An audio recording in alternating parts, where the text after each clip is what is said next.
Nshuti mwene data uteze amatwi True Fellowship Foundation, nongeye kugusuhuza mu izina rya Yesu Kristo umwami n'umukiza wacu. Mugire amahoro n'imigisha bitangwa nawe. Amazina yanjye nitwa Ngwabije Zakari, nkaba nkorera umurimo w'Imana mu itorero ry'ivugabutumwa ry'Inshuti. Mbere rero yuko tugira icyo tuganira, reka ngusabe wowe utarakora subscribe kugira ngo ubikore, kugira ngo ubutaha uzajye ubona ku buryo bworoshye ibiganiro tuzajya tugirana cyangwa se ivugabutumwa rizajya rikorerwa ahangaha.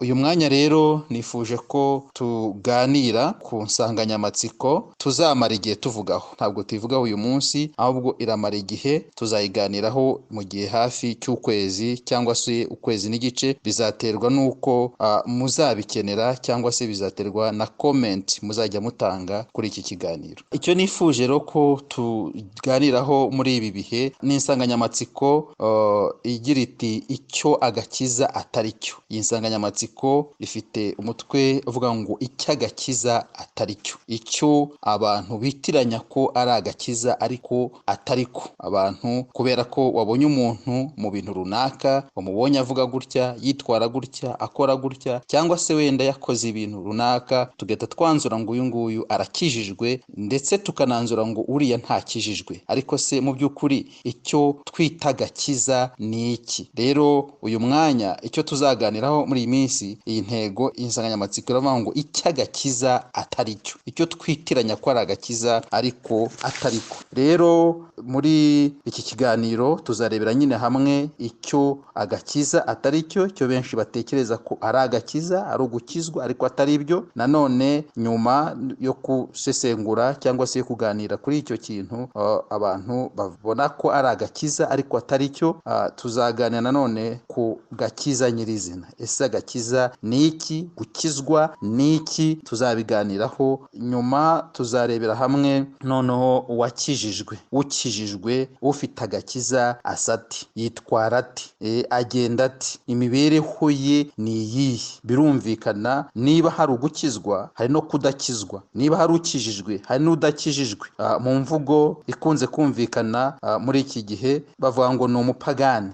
Rimwe na rimwe hari n'igihe dushobora kwita umuntu umupagani dushingiye kuri bya bindi tuzaganiraho dutekereza ko ari agakiza hari nyamara atari byo. Ukaba warebera muri rinete zawe ukavuga turiya muntu ni umupagani, ukaba wamwita umupagani nyamara wenda atari nawe, kimwe n'uko undi nawe wamwita umukristo cyangwa se ufite agakiza, ukijijwe kandi atari we. Rero muri iyi nsanganyamatsiko yacu tuzibanda ku byanditswe dusanga mu butumwa bwiza uko bwanditswe na Matayo, bice 7 umurongo wa 21 kugeza kuri 23. Tuzarebera hamwe nanone ubutumwa bwiza uko bwanditswe na Yohana, ibice 3 umurongo wa 16 kugeza kuri 19. Ahandi tuzasoma ni mu gitabo cy'ibyakozwe n'intumwa, ibice 4 umurongo wa 11 n'uwa 12. Ibyo nibyo byanditswe tuzifashisha, ariko bitavuze ko tutazagira ibindi byanditswe tuzajya tugenda dukora mu ijambo ry'Imana tuzifashisha tuganira kuri iyi nsanganyamatsiko. Reka rero dusome ibi byanditswe kugira ngo buri wese agumye abitekerezaho, abyuzaho. Uko tuzajya tugenda tuganira tuzajya tuvuga kuri ibi byanditswe. Reka duhere mu butumwa bwiza uko bwanditswe na Matayo, ibice 7 umurongo wa 21 kugeza kuri 23.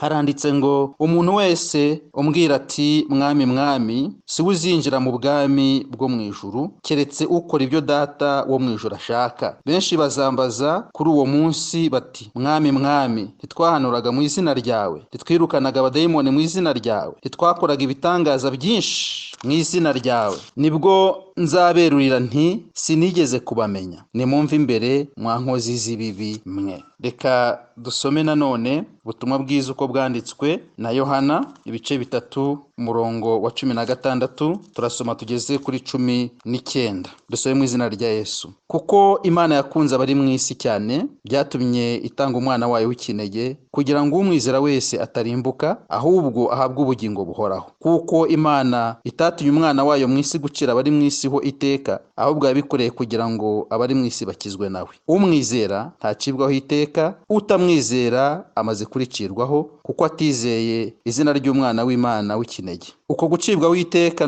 nuko umucyo waje mu isi, abantu bagakunda umwijima kurutisha umucyo babitewe nuko ibyo bakora ari bibi. Turasoreza mu gitabo cy'ibyakozwe n'intumwa ibice 4 murongo wa 11 turasoma kugeza kuri 12. Yesu niwe buye ryahinyuwe namwe abubatsi, kandi ryahindutse rikomeza imfuruka, kandi nta wundi agakiza kabonerwamo, kuko ari nta rindi zina munsi y'ijuru ryahawe abantu dukwiriye gukirizwamo izina ry'Imana rihabwe icyubahiro. Ibyo nibyo byanditswe tuzaganiraho muri iyi nsanganyamatsiko yacu igira iti icyo gukizwa, icyo agakiza atari cyo. Ndagira ngo rero dutangira iyi nsanganyamatsiko mbasigire umukoro nawe kurikije biriya twasomye uzatanga ibitekerezo, uzashyira kuri comment, udusobanurire navuga ati genda umva gukizwa ari iki.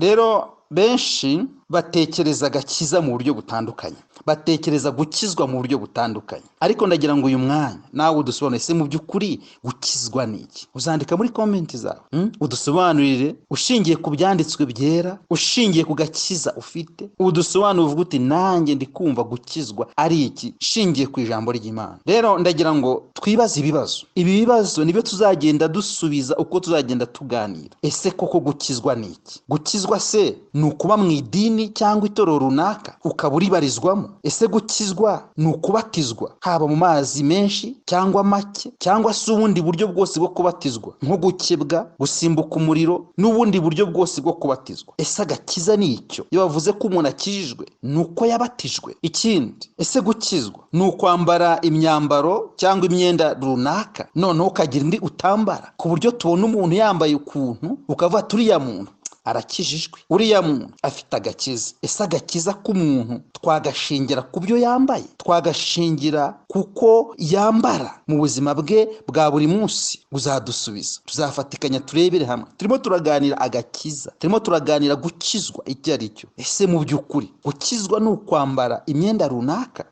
None se gukizwa ni ukutarya cyangwa kutanywa ibintu runaka? Urugero, agakiza gukizwa ni ukutanywa inzoga. Ese gukizwa ni ukutarya inyama zitatuye inzara nk'ingurube, imbata ndetse n'ibindi? Kuba umuntu atarya ibyo ngibyo, ese ni uko akijijwe? Si ubundi kuba birya ni uko adakijijwe? Ni insanganyamatsiko nziza tugira ngo tuganireho, duhane ibitekerezo, tuganire dushingiye ku ijambo ry'Imana, turebe koko mu by'ukuri kuba umuntu atarya ibintu runaka, kuba umuntu atanywa ibintu runaka, ibyo bigaragaza ko afite agakiza? Kuba asabirya cyangwa se abinywa bigaragaza ko adakijijwe, ko ari umupagani? Ese gukizwa ni ugusenga ku munsi runaka? Urugero, kuba wajya gusenga ku ijuma, umunsi wa gatanu tuwita ijuma mu bayisilamu. Ese gukizwa ni ukuba wajya gusenga ku isabato?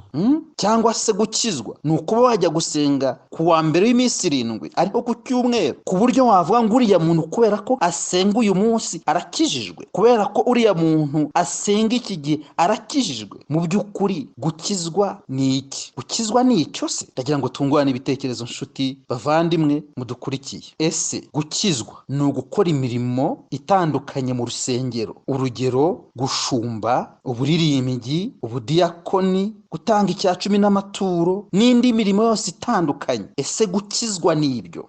Gusengera abarwayi, guhanura, kuvuga ijambo ry'Imana, ubutumwa nk'uko nguko ndimo ndabikora? Ese kuba ndi kubwiriza, kuba turi kuganira ijambo ry'Imana bivuze ko automatikoma nkijijwe? Agakiza tugashingira kuba umuntu yabwirije, kuko umuntu yakoze imirimo itandukanye mu itorero? Ese gukizwa ni iki? Ese gukizwa ni ugusenga amasengesho y'urudaca, ku buryo umuntu ahera ku wa mbere akagera ku wundi wa mbere ari gusenga, wanamuvugisha rwose no kuvuga bikamugora kubera ko ari mu masengesho? Ese koko mu by'ukuri umuntu tuzamenya ko akijijwe kubera ayo masengesho ahoramo buri munsi? Nshuti bavandimwe mudukurikiye, ndagira ngo muri iyi nsanganyamatsiko buri wese azatanga ibitekerezo. Ibyo muzaduha kuri comment bizatuma tumenya uko tworiyanta ikiganiro, tumenya uko tuganira ubutaha. Reka ndangize mbashimira buri wese areba uwo mukoro abyibaza. Niba utajyaga unabyibaza utangira ubyibazeho, hanyuma comment uzatanga zizadufasha kudevelopa iki kiganiro ubutaha. Ubutaha rero tuzakomereza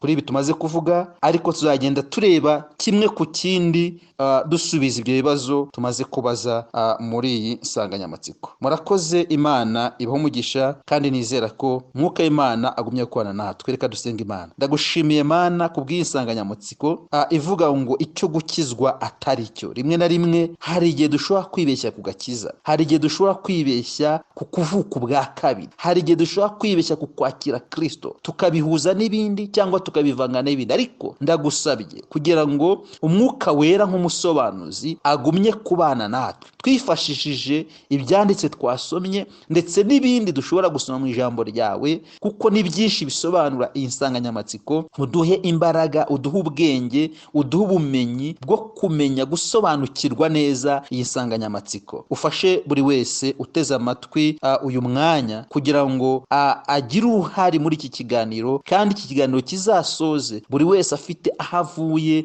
ndetse n'aho ageze mu byo kukwizera no kukwakira no kugukorera no kugukunda. Urakoze ko uri kumwe natwe kandi uzatubera umuyobozi w'iki kiganiro, mu izina rya Yesu Kristo umwami wacu, amen.